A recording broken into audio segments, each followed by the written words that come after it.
lagi dibikin-bikin. Di episode vlog kali ini saya mau ngetes mesin sebelum dikirim nih guys. Jadi mesin es saya bikin untuk pesanan ya, yang bakal dikirim ke Maluku.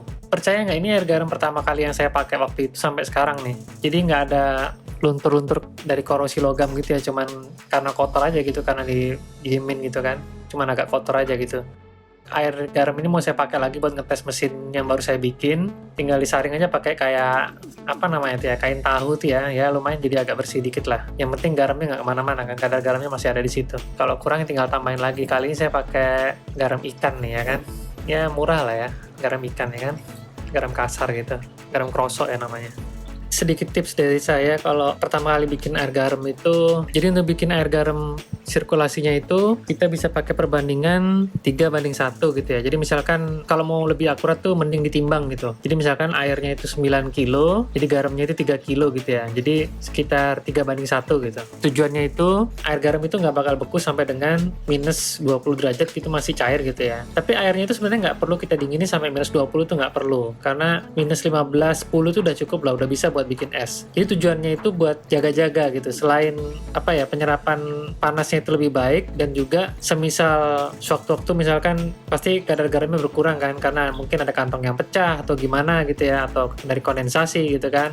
Nah, kadar garamnya berkurang, jadi kita aman. Jadi kalaupun kadarnya berkurang karena kita cuman setting di minus 16 atau minus 10, jadi kekhawatiran untuk, jadi kalau kadar garamnya berkurang gitu kan, airnya terlalu dingin, kemungkinan besar nanti akan ada air yang beku di pipa evaporator gitu ya. Jadi saya sering dengar tuh kayak misalkan, kenapa kok dinginnya nggak seperti biasanya gitu, terus sekarang kok lebih lama dibanding lebih awalnya. Nah itu makanya harus cek terus kadar garamnya. Biasanya dia beku, jadi ada es di pipa evaporator itu, jadi dinginnya, proses pendinginannya jadi nggak maksimal gitu ya.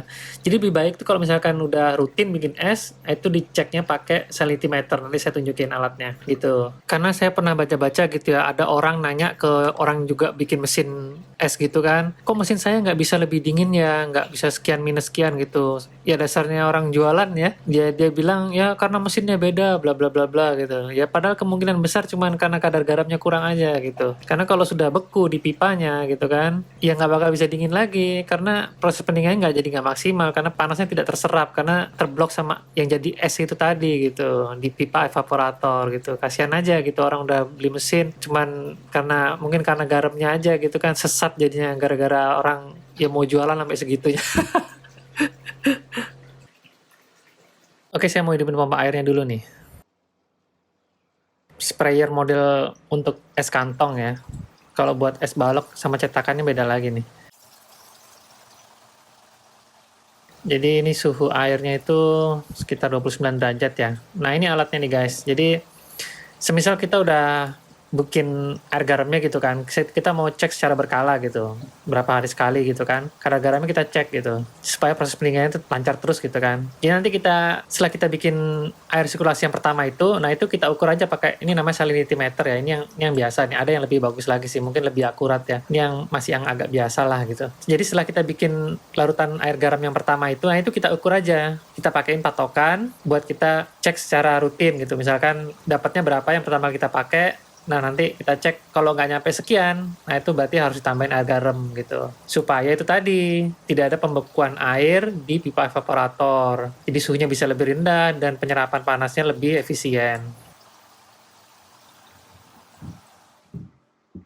Nah ini guys, jadi karena mesin saya bikin itu pakai koneksi selang itu ya, sekitar 1 meter kurang lah. Jadi ada sekat di antara cool box-nya sama mesinnya, nah itu kita bisa manfaatkan dengan menambahkan sekat, bisa terserah dari bata, semi permanen, dari plastik juga bisa. Tujuannya jadi entah pas panen atau pas gimana ya, garamnya itu nggak kecipratan ke mesin pendingin kita, karena garamnya itu kan konsentrasinya tinggi banget ya, dan itu korosif banget buat besi. Apalagi kayak sirip aluminium kondensor dari outdoor unit AC itu ya, itu kan tipis banget tuh, kalau kena air garam cepet banget lah, apa ya, kayak rontok gitu.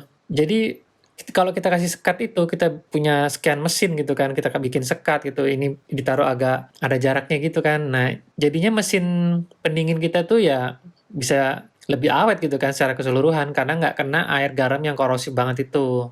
Nah, ini Salah satu contohnya nih ya, ini AC bekas dari rumah yang deket sama laut gitu. Jadi itu nggak kena air garam, cuman kena udara yang ada garamnya. Kena udara garamnya aja bisa kayak gitu ya kan, apalagi air garam ya kan. Ini saya iseng nih ngetes nih. Aluminiumnya saya rendam di air garam nih ya. Ini baru tanggal berapa tuh? 9 bulan 4 2021.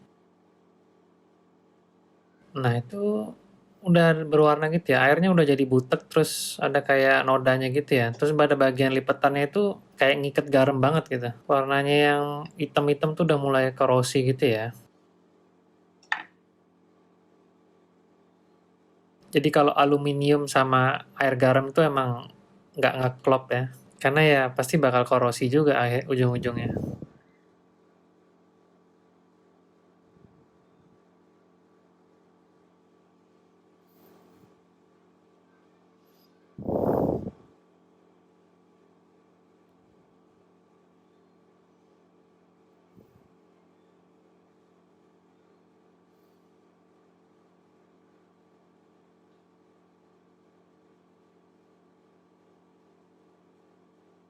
Oke, selanjutnya saya mau coba hidupin kompresornya nih guys.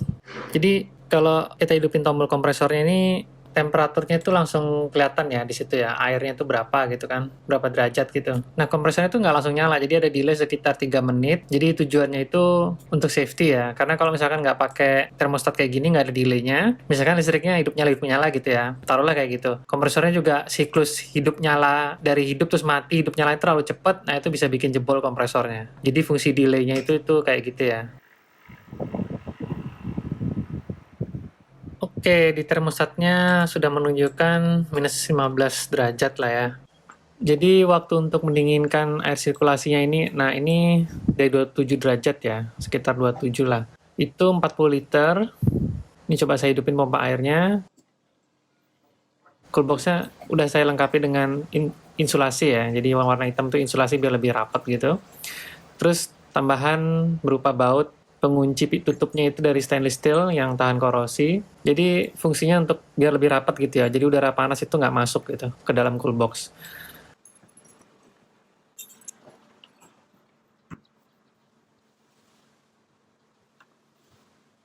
Nah, wattmeternya saya reset nih.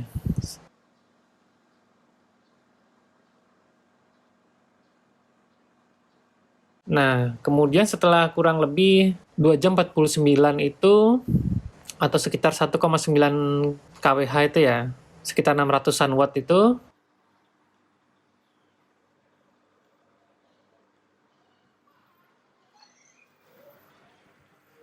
nah suhunya udah hampir minus 15 ya, minus 14,8 gitu. Jadi untuk 40 liter dari suhu 27 ke minus 15 itu sekitar 2 jam 49, jadi hampir 3 jam gitu ya. Nih, dalam suhu cool box-nya ini bahkan lebih rendah dari suhu di termostatnya itu ya.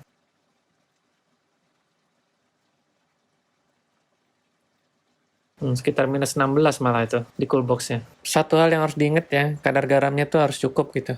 Nah, meskipun di sini sensor saya tuh nggak nempel langsung kena ke air garamnya gitu ya, cuman lewat tube gitu untuk ngukur gitu. Nah, itu tulisannya minus 15, cuman aktual airnya itu adalah minus 16. Dan itu lebih dari cukup ya untuk bikin es batu gitu kan, nggak perlu sampai minus 20. Nah, kalau mau gimmick aja itu bisa aja sensornya saya tempel misalkan di pipa evaporatornya gitu ya, supaya di termostatnya ini kelihatan lebih rendah gitu, minus berapa gitu kan. Cuman nggak penting, karena yang penting itu adalah airnya sendiri, airnya itu berapa derajat gitu ya. Ya cukup akurat ya, minus 15 ternyata airnya lebih dingin, minus 16 gitu kan. Kalau untuk gimmick itu ya mungkin gampang banget dapat minus 20 ya, airnya belum tentu minus 20, tapi karena mesin saya ini misalkan suhu airnya udah minus 10 gitu ya. Nah, evaporasinya itu udah sekitar minus 20 nih. Kalau kita lihat pakai manifold itu udah sekitar minus 20 ya, minus 20 atau minus 25 lah. Jadi kalau airnya udah minus 10 itu evaporasinya udah minus 20-an ya, minus 20, minus 25 gitu.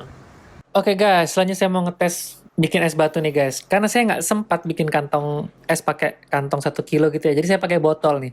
Secara volume itu kurang lebih setara dengan kantong 1 kilo gitu ya. Kantong plastik 1 kilo gitu ya.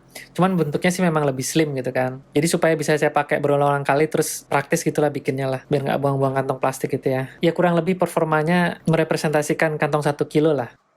Jadi ada beberapa faktor nih guys yang menentukan berapa lama airnya itu dalam kantong tuh beku atau air dalam cetakan tuh beku jadi es gitu ya. Jadi faktor pertama itu adalah kapasitas mesinnya sendiri. Jadi misalkan berapa PK itu kan ada ya sekian BTU gitu. 1 PK versus 2 PK gitu. Listrik yang dipakai terus kemampuan dia untuk memindahkan panas itu, nah itu nggak bisa dibohongin ya, antara 1 dan 2 PK itu pasti lebih besar 2 PK gitu. Terus yang kedua itu adalah ukuran cetakan atau kantong airnya ya. Jadi makin besar ya pasti prosesnya butuh waktu makin lama gitu kan. Karena kalau kita taruh air yang dalam kantong itu, dia jatuhnya jadi statis kan ya. Jadi perlu waktu untuk permindahan panas yang di dalam air, terutama bagian tengahnya itu, untuk pindah terus akhirnya merambat lewat ke kantongnya, terus ke air garamnya, terus ke pipa evaporatornya, terus terakhir ke refrigerannya, terus nanti dibuang lewat kondensor gitu ya panasnya. Terus satu lagi faktornya adalah jadi berapa banyak dalam sekali waktu proses pendinginan ya, itu berapa banyak kantong yang mau kita dinginkan, yang mau kita bekukan gitu ya. Nah, itu mempengaruhi juga. Terus yang terakhir adalah kadar garamnya. Jadi pengaruhnya tadi itu ya, misalkan garamnya kurang, terus ada pembekuan es di pipa evaporatornya, jadi proses pendinginannya nggak maksimal. Jadi kalau semisal kita dengar ada klaim yang bikin mesin gitu ya, sekian jam beku gitu, nah itu tinggal dipertanyakan aja mesinnya kapasitas berapa ya kan, sekian jam itu berapa watt, pakai listrik berapa rupiah, ukuran kantong esnya itu berapa, dan jumlahnya berapa. Udah tinggal gitu aja. Ya kalau bisa dikasih lihat gitu kan, berapa itu kWh meternya, wattnya berapa, timernya berapa, ya kayak gitu-gitulah. Oke, saya mulai air sirkulasi itu sekitar -13 gitu ya. Jadi karena kemarin itu malam-malam, jadi saya coba bikin es ini siang-siang. Jadi saya pakai itu 80 botol, saya masukin semua ya, dan itu air suhu ruangan, jadi kira-kira ya 27 derajat itu ya.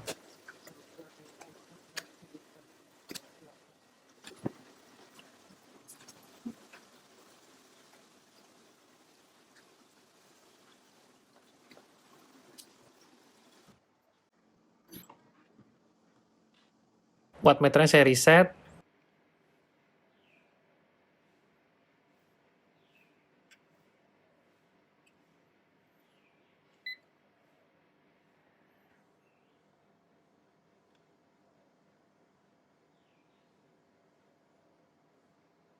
Jadi air itu naik ke sekitar -10 ya. Nah, ini setelah di wattmeter saya lihat itu 6 jam 2 menit, penggunaan listriknya sekitar 4,2 kWh, 4,3 lah ya.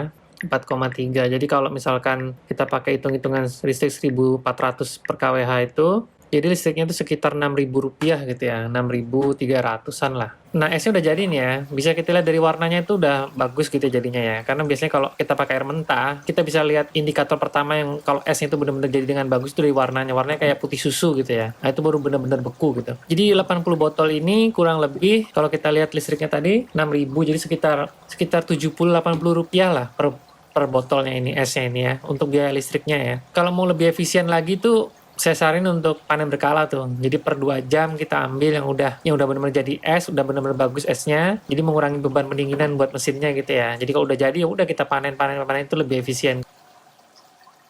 Nah, gimana kabarnya mesin pertama yang saya bikin itu? Nah, kabarnya sih baik-baik aja ya. Jadi karena kemarin ada yang sempat nanyain, entah nanya atau meragukan gitu kan. Enggak, kalau pakai pipa itu saya pernah pakai juga jebol gitu, kayak gitu-gitulah. Ya, buktinya mesin saya nggak kenapa-napa sampai sekarang ya. Itu saya pakai mungkin sebulan, saya diemin, terus sebulan saya hidupin lagi, 1 hari 2 hari saya pakai lagi. Dan kalau kita ngerti sistem pendinginan ya, sebenarnya pressure yang tinggi di pipa evaporator, pipa yang selain dari kondensor itu ya, itu tingginya itu tekanannya pas saat mesin nggak kita pakai. Jadi kalau mau ngetes pipa-pipa evapnya itu ya pas nggak kita pakai itu justru dia tinggi. Ini contohnya mesin yang lama ini saya naikin iseng, saya naikin ke tuh hampir 400 PSI itu. Ya dan dia memang nggak ada apa-apa ya. Memang karena ratingnya untuk 410 ya, kalau R410 itu ya ratingnya harus bisa tahan sampai kurang lebih 400 PSI.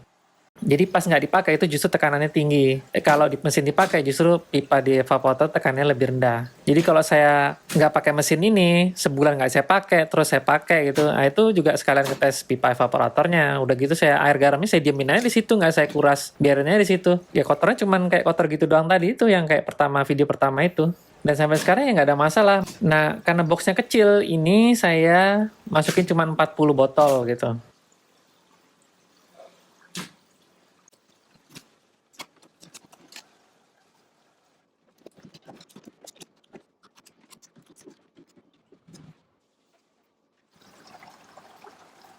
Dan kurang lebih sekitar 3 jam ya, atau 2,5 kWh itu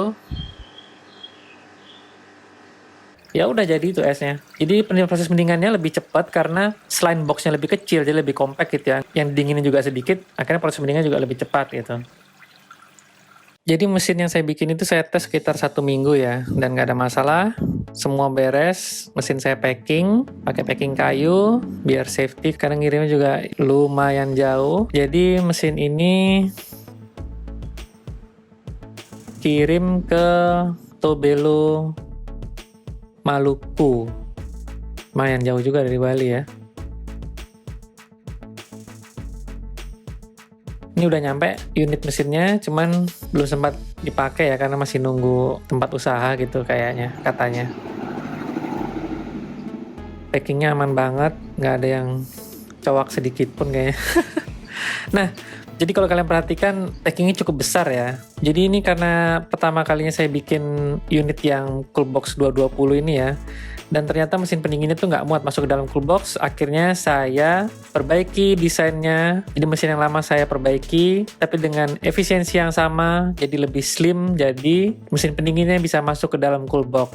Jadi pengiriman itu bisa volumenya lebih kecil gitu ya, dan biayanya bisa lebih murah. Oke guys, segitu dulu ya. Jadi setelah saya bikin video yang pertama itu, saya perhatikan udah banyak yang niru gitu ya, pakai titanium gitulah. Tapi saya ingat tulisan yang ada di abang-abang ketoprak langganan saya di Jakarta tuh guys.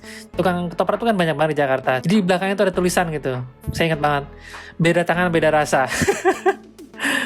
Jadi kalau kalian tertarik dengan mesin pendingin es batu yang saya bikin ini, kalian bisa WhatsApp atau DM saya di Instagram ya guys. Ya udah, segitu dulu guys. Jangan lupa like, subscribe, dan share video ini. Terima kasih sudah nonton. Sampai jumpa.